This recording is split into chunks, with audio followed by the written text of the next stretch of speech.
Bonsoir à toutes et à tous. Et on va continuer dans un texte de Rabbi Nathan. Alors, il nous dit que tout homme, il doit savoir cela. Qu'est-ce qu'il doit savoir? Que souvent, lorsqu'il veut se rapprocher de Dieu, alors qu'est-ce qu'il voit? Il voit des obstacles et des écrans, des choses qui l'empêchent de se rapprocher. Et ces obstacles et ces écrans, ils se multiplient devant lui. Plus particulièrement, donc ils se multiplient devant lui plus particulièrement lorsqu'il a déjà commencé à se rapprocher de Dieu. Ça veut dire qu'il a déjà fait des efforts. Il a déjà essayé. Et à ce moment-là, justement parce qu'il a déjà essayé, alors si vous voulez, les écrans et les obstacles, ils se multiplient devant lui. Et il va constater qu'il se dresse à chaque fois devant lui de plus belle. C'est-à-dire que non seulement plus il fait des efforts, plus il va se rendre compte qu'il y a des obstacles qui vont se dresser, des écrans qui vont se dresser devant lui de plus belle. Et parfois même, il nous dit Rabbi Nathan, il remarque que malgré les années de service qu'il a eu vers Dieu, et où il a eu l'impression d'avoir déjà commencé un peu à se purifier, il tombe à nouveau. Il est assailli par les passions et les mauvaises pensées qui s'acharnent vigoureusement contre lui. Que Dieu nous en préserve. À Dieu ne plaise. Alors, Rabbi Nathan nous dit que cet homme-là, quand il se trouve dans cette configuration, il doit savoir que tout cela, d'où ça vient. Il doit comprendre d'où vient cette véhémence, cette attaque, ces écrans, ces empêchements qu'il a pour se rapprocher de Dieu. Il nous dit, Rabbi Nathan, que ça vient des vêtements nauséabonds. L'homme, il a des vêtements, pas des vêtements physiques, mais des vêtements spirituels, d'accord, qui sont nauséabonds, ça veut dire qu'ils ne sentent pas bon. Et ces vêtements-là, il l'empêche de se purifier. Ça veut dire qu'il à cause de ça, il a des obstacles. Ces vêtements-là l'empêchent de se rapprocher et de servir son Créateur. Et c'est à cause de ces vêtements que proviennent tous les empêchements et les recrudescences de l'œuvre du penchant au mal. Ça veut dire que comment le penchant au mal, à chaque fois, il se renforce? Ça vient tout simplement parce que nous avons des vêtements qui sont nauséabonds, on ne s'est pas encore débarrassé de ces vêtements, c'est pour ça qu'on a des difficultés, c'est pour ça qu'on a des rechutes, c'est pour ça qu'on a du mal. Et il nous dit qu'il faut beaucoup d'efforts afin de s'en défaire totalement, et que peu d'hommes y parviennent. Et que toutes les épreuves et les difficultés, alors qu'on a évoqué, c'est de ça que viennent toutes les difficultés de l'homme. Et même, il nous dit que même celui qui a déjà un peu commencé à servir Dieu et qui s'est un petit peu purifié, bien qu'il ait déjà franchi plusieurs niveaux et se soit purifié un peu plus à chaque fois, alors il peut être envahi par toutes les passions et mauvaises pensées qui vont s'acharner par la suite contre lui, encore plus qu'au début. C'est-à-dire que quand un homme il entreprend un retour vers Dieu pour se rapprocher de lui, alors il a des difficultés. Mais là, il nous parle, Rabbi Nathan, de quelqu'un qui a déjà qui a déjà fait de la route, qui s'est déjà un petit peu purifié, qui a franchi quelques niveaux, et donc il va être encore attaqué plus qu'au début.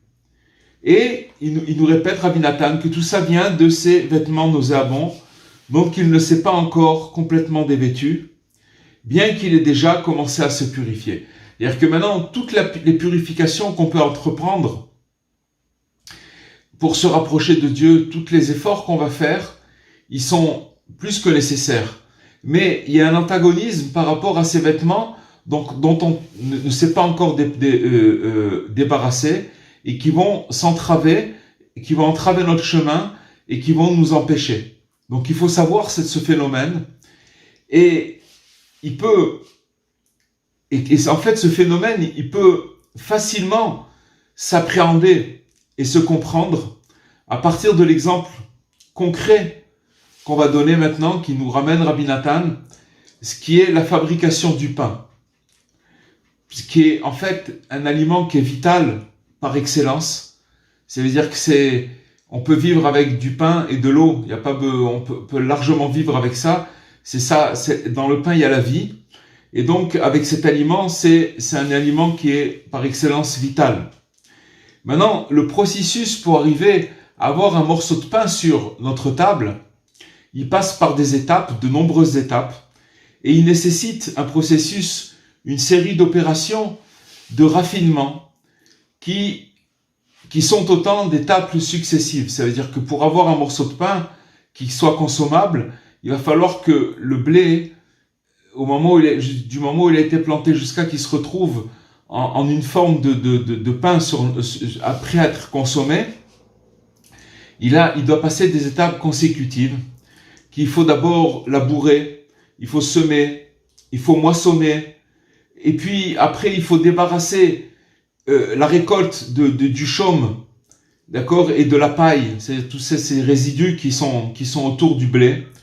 Ensuite, il faut moudre et tamiser la farine afin qu'on puisse ôter le son qu'il y a dedans et la balle qu'il y a dedans, d'accord. Et tous ces déchets qui sont attachés à la récolte, ils proviennent eux aussi des vêtements nauséabonds.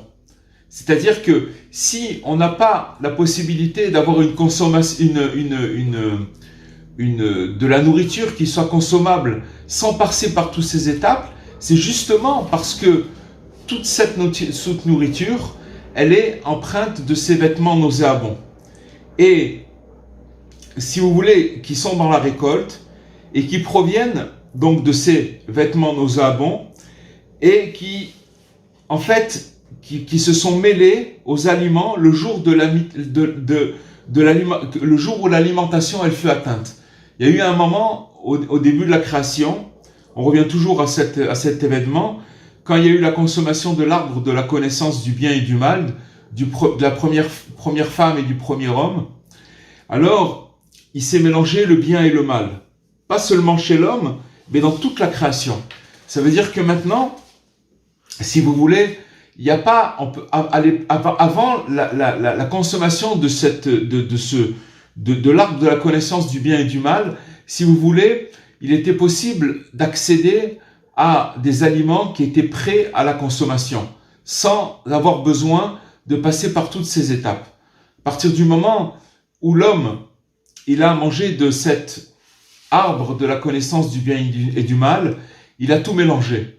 Et donc, dans la création de Dieu, on va retrouver des aliments, le blé, plein d'autres choses aussi. Si vous prenez même une tomate, avant qu'une tomate elle soit consommable, il faut des étapes, ou n'importe quel fruit. Mais si vous voulez, Rabbi Nathan nous a donné l'exemple du pain, parce que le pain, c'est un aliment vital. Et donc, on voit que le processus pour arriver à pouvoir consommer cet aliment, il va passer par beaucoup d'étapes. Et donc, ça vient de la consommation de l'arbre de la connaissance, puisque tous les éléments de la création de Dieu ont été touchés par ce mélange du bien et du mal.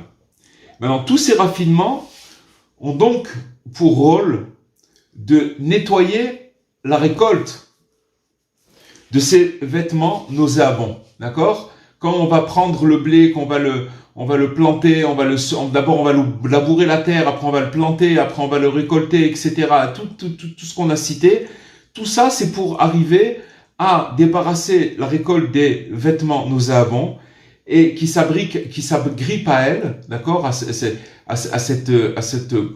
consommation, elle s'agrippe à cet aliment, et pour pouvoir le consommer. Et maintenant, il nous dit, Rabbi Nathan, que malgré tout ça, malgré tout ce processus qu'on va devoir passer pour pouvoir se retrouver avec un morceau de pain qui soit consommable, alors ce n'est pas encore la finalité des raffinements. Parce que il nous dit que l'élaboration ultime se réalise, ça veut dire là où on arrive à la purification de pouvoir manger un aliment qui va être débarrassé de ces vêtements nauséabonds, il le sera seulement au moment de la consommation. Parce que à ce moment-là, en fait, l'effort essentiel que l'homme il va devoir fournir est de consommer le pain dans la sainteté, d'une manière propre, d'une manière sainte, en veillant à réciter les bénédictions avec son concentration. Ça veut dire de se concentrer sur la bénédiction qu'on fait dans le pain. Le Baal HaTanya, l'auteur du Tanya, il a dit quelque chose de très très fort.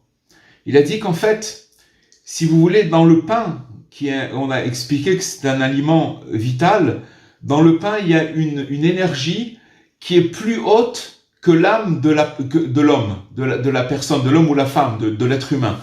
Dans le pain, il y a une âme qui est beaucoup plus haute que l'âme humaine.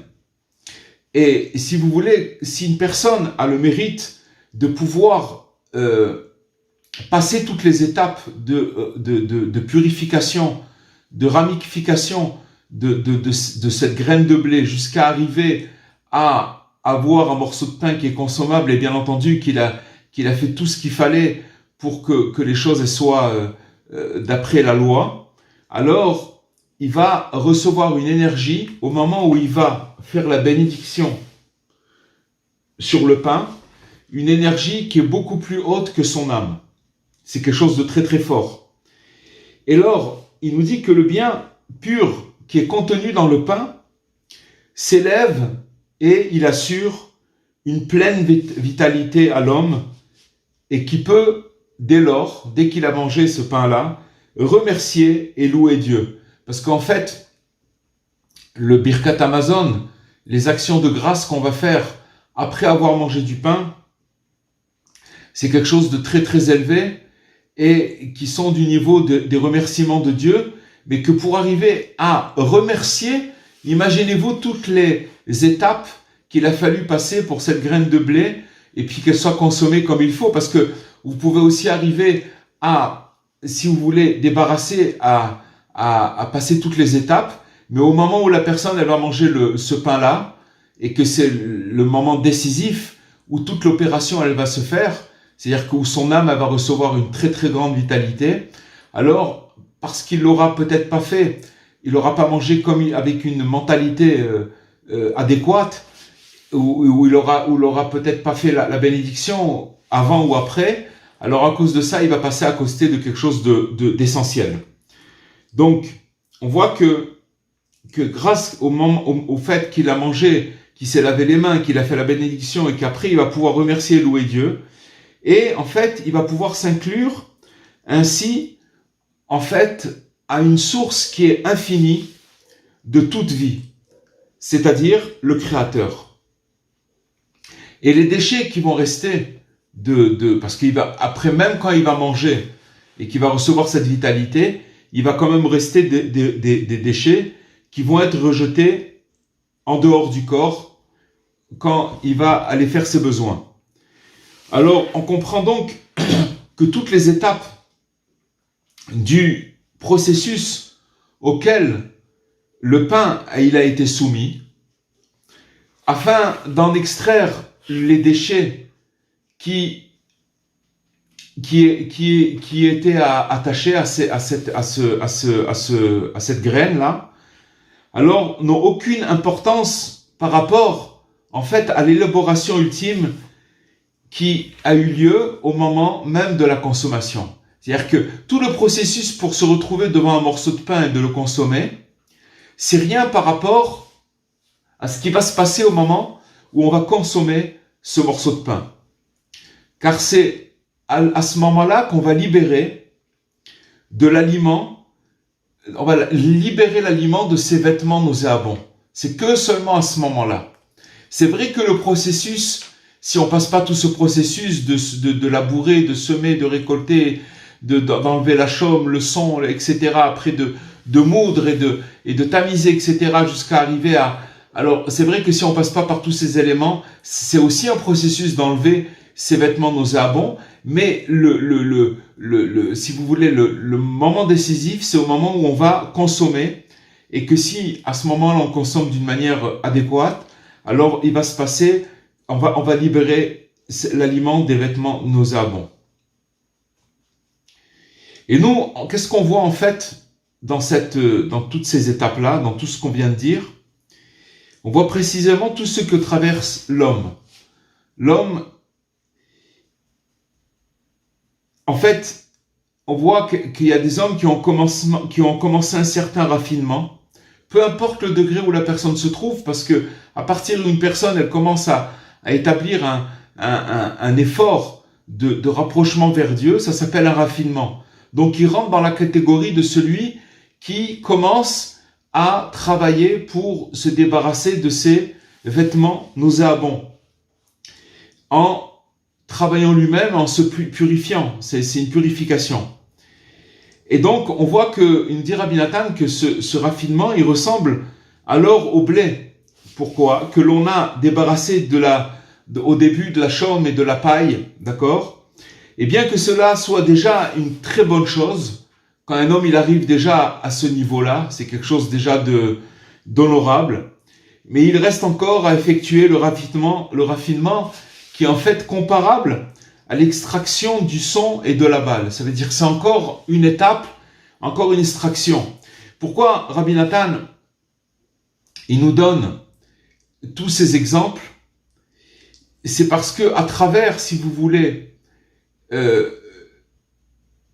l'image qui nous donne des étapes de purification, de pouvoir arriver à consommer ce morceau de pain, jusqu'à que ce soit un morceau de pain, alors il nous explique que ça n'a pas été, ça a pris des étapes, et que chez l'homme aussi, c'est inévitable, il est obligé de passer par toutes ces étapes pour que son âme, elle extrait le bien qu'il y a, et que tout le mal, elle se débarrasse de ces vêtements nauséabonds. Et donc, on voit que le blé, il passe par toutes ces étapes, et que aussi, il va avancer, il va arriver à d'autres améliorations, jusqu'à parvenir à ressembler au pain. D'accord? Il fait le parallèle entre le processus du blé et l'homme, par excellence. C'est exactement la même chose. Et donc, qui est le pain, qui est cet aliment qui est pleinement destiné à l'alimentation de l'homme. Mais il nous dit que cependant, même celui qui est parvenu à réaliser tout cela, il devra encore parachever le processus d'affinage. C'est-à-dire que c'est pas fini, c'est quelque chose de long, jusqu'à le parfaire complètement, c'est-à-dire en le rendant comparable à la libération finale effectuée au moment de la consommation elle-même. Ça veut dire que voilà, un homme, il doit passer par ce raffinement et il va le ressentir dans son âme et il va être obligé de passer par des étapes, par des situations, mais il doit savoir que tout ça, c'est pour se débarrasser, il est obligé de se débarrasser de ses vêtements nauséabonds parce que s'il les garde, c'est quelque chose qui va l'empêcher de se rapprocher de Dieu.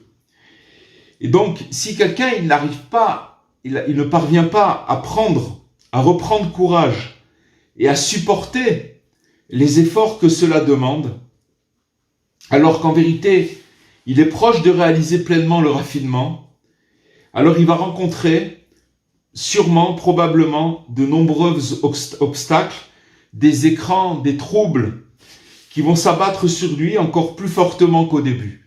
Donc si vous voulez, pourquoi on se retrouve des fois dans des situations où on pense un tant soit peu, qu'on s'est débarrassé de certaines choses dans notre vie, mais qu'on peut être attaqué de plus belle, encore plus fortement, c'est tout simplement parce que, si vous voulez, on n'a pas supporté les efforts que cela demande de ce raffinement. On a oublié le but.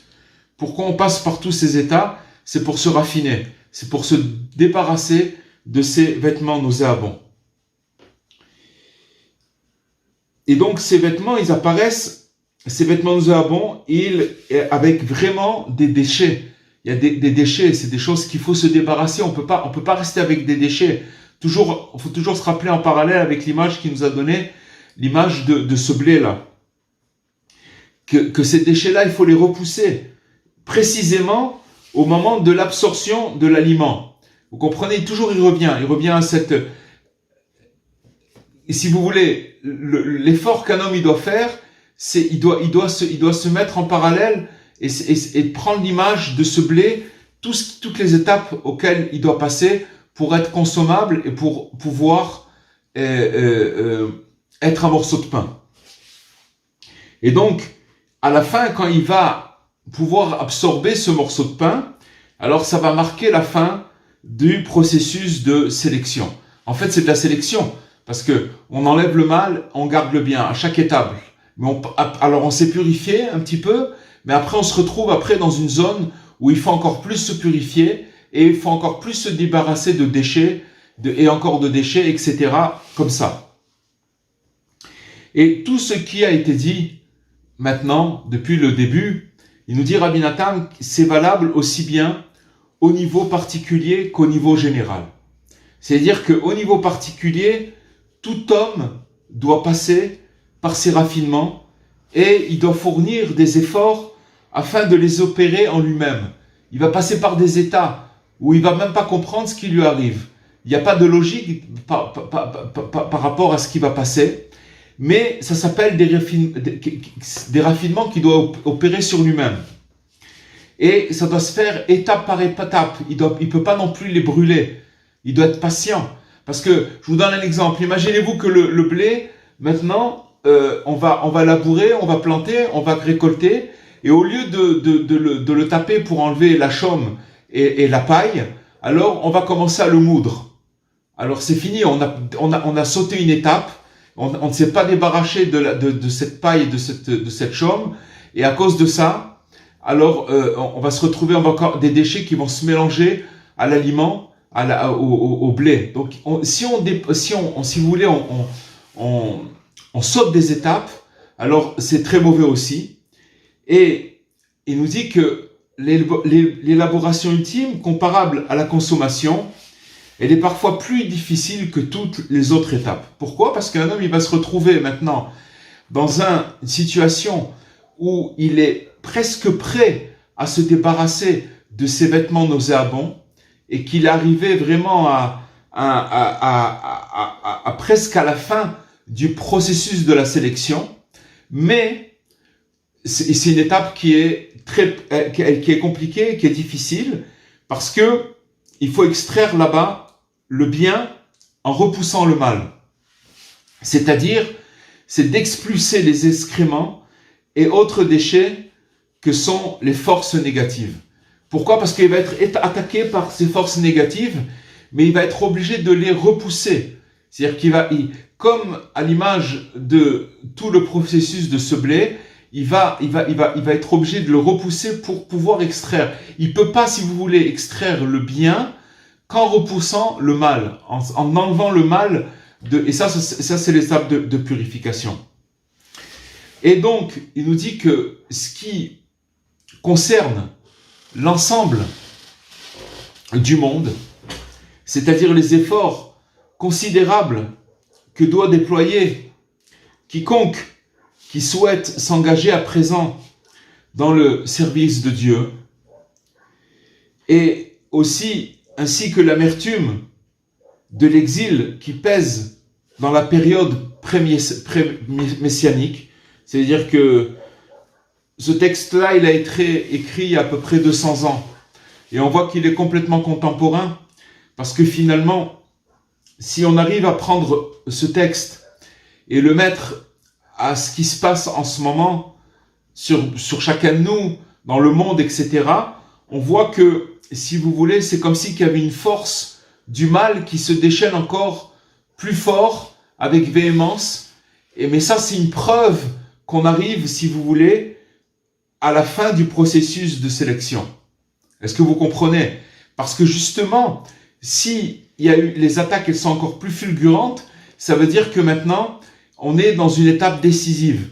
Et vous voyez que Rabbi Nathan, il a écrit ce texte il y a plus de 200 ans et que c'est vraiment actuel. Et donc, on est à la période pré-messianique et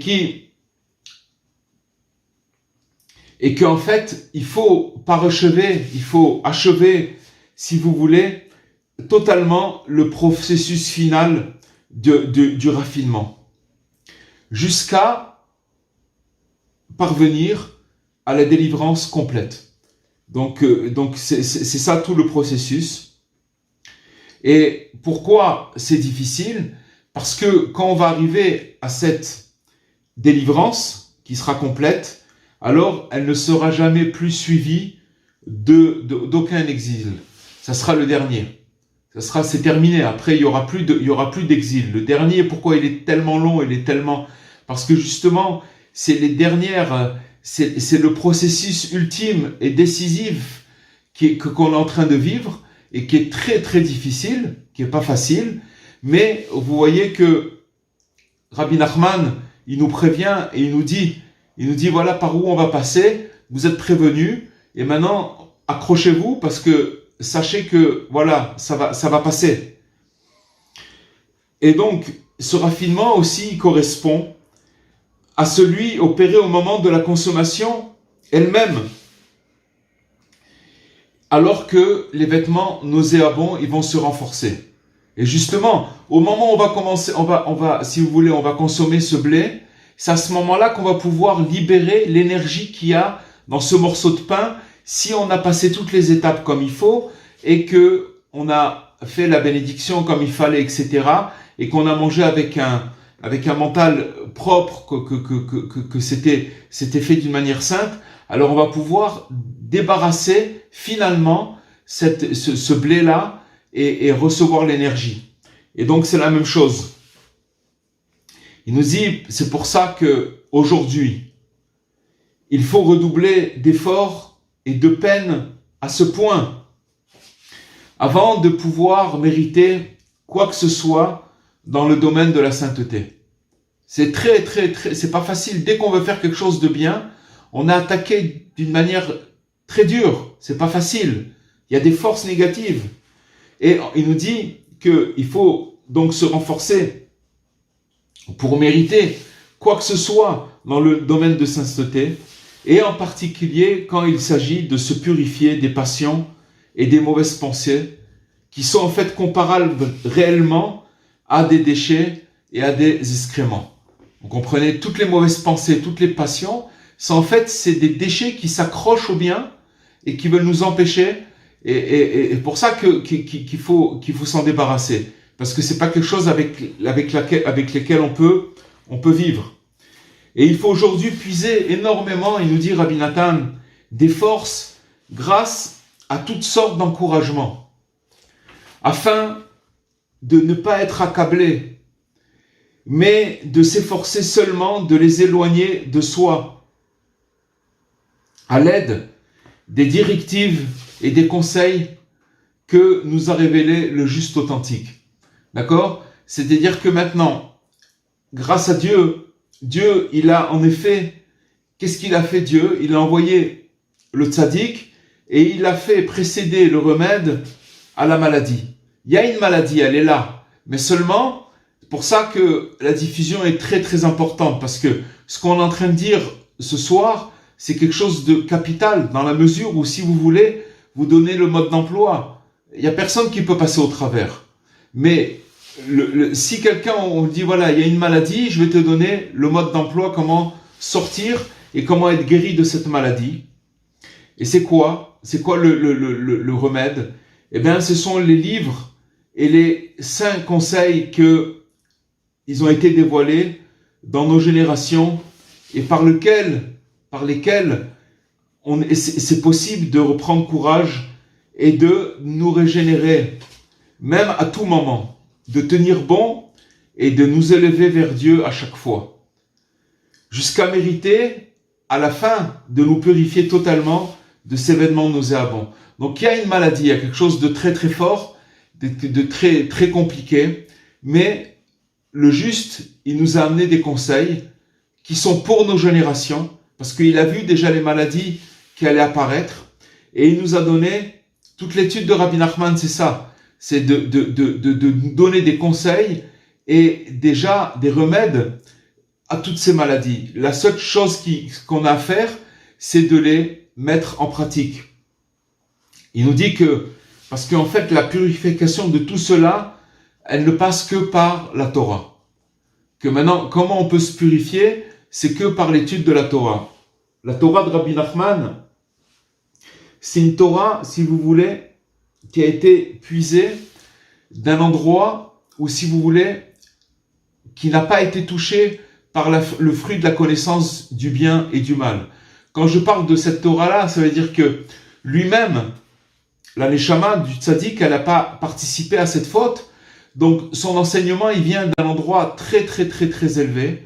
Et si vous voulez, il suffit d'accomplir ses enseignements et de suivre ses conseils. Il nous dit, c'est comme ce qui ressemble au verset que, comme les fleuves qui s'écoulent. C'est quoi les fleuves qui s'écoulent? De même que les fleuves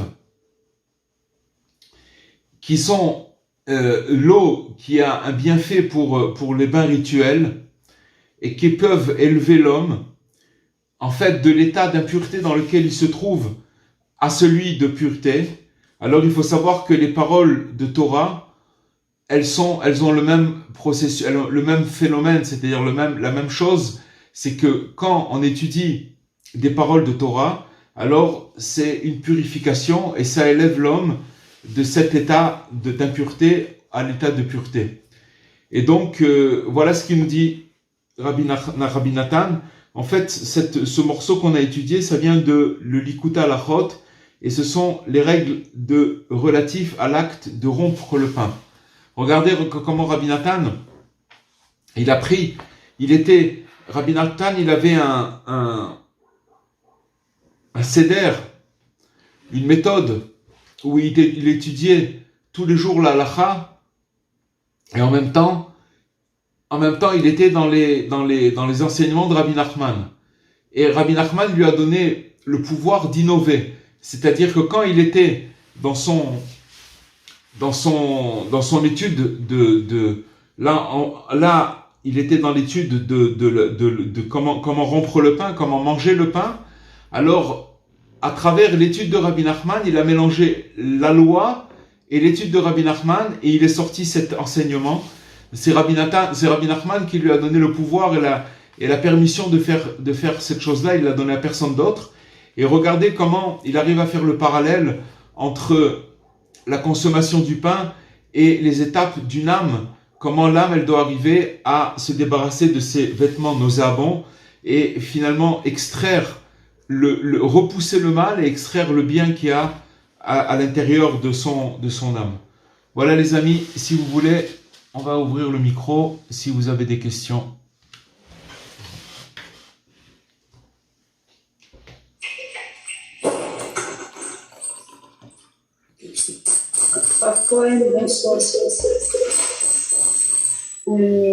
J'aimerais mieux comprendre cette énergie qu'il y a dans le pain et qui est supérieure à notre âme, l'âme de l'homme. Il n'y a pas trop à comprendre. Non, parce que c'est le Baal HaTanya qui dit, moi je comprends pas. Il suffit juste de croire, c'est tout. C'est-à-dire que maintenant, vous voyez bien que dans la tradition juive, quand on mange du pain, c'est quelque chose c'est tout un événement. Une mère qui pétrit le pain pour Shabbat et qui va l'amener après sur la table de Shabbat ou même dans la semaine, peu importe. Mais Shabbat c'est l'apothéose et que maintenant le chef de famille il va faire la bénédiction sur le pain, il va distribuer un morceau de pain à chacun. C'est quelque chose c'est une célébration, vous êtes d'accord? Alors il nous dit le Baal HaTanya que dans tout ce processus, dans toute cette chose-là, de manger ce pain-là, dans le pain, si vous voulez, l'énergie, elle est plus forte que l'âme de la personne elle-même. C'est tout. Et ça veut dire, ce qu'on doit comprendre, c'est qu'en vérité, si on arrive à faire les choses comme il faut, avec le plus de sincérité et faire les efforts qu'il faut, alors, au moment où on va manger ce pain, on va être rempli d'une énergie qui va nous donner de la force pour affronter des choses qui sont, par exemple, qui sont difficiles à affronter en temps normal, vous comprenez? Parce que, en fait, on nous délivre une clé. C'est quoi la clé? C'est que dans le pain, il y a une force extraordinaire. Et maintenant, qu'est-ce que je voulais dire? Oui, par exemple, c'est marqué que le matin, celui qui mange du pain le matin, il va être sauvé de beaucoup de maladies. Beaucoup de maladies. Parce que dans le pain, encore une fois, il y a cette énergie et le pain qu'il mange le matin, c'est quelque chose de très fort. Voilà.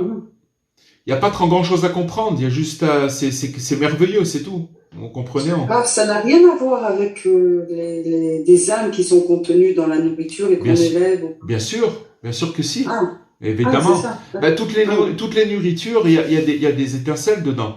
Et que maintenant, si on est, si vous voulez, si on fait le travail qu'il faut au niveau mental, au niveau de la bénédiction, au niveau de la sainteté, qu'on est conscient qu'on est en train de faire quelque chose de saint, alors automatiquement, quand on va le faire, on va élever. C'est quoi ces âmes qu'on va élever, ces étincelles? C'est des étincelles qu'on va élever qui vont passer par notre âme à nous et qui vont donner de l'énergie, qui vont donner de la force.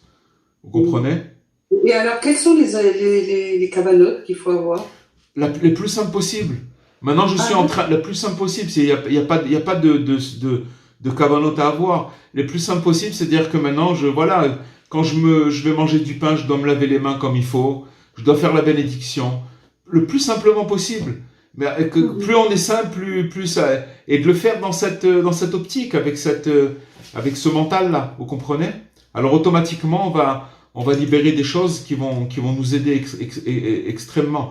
Ça c'est, je sais pas si vous avez perçu que on a parlé du processus du blé, mais ce même processus, il a à faire avec notre âme.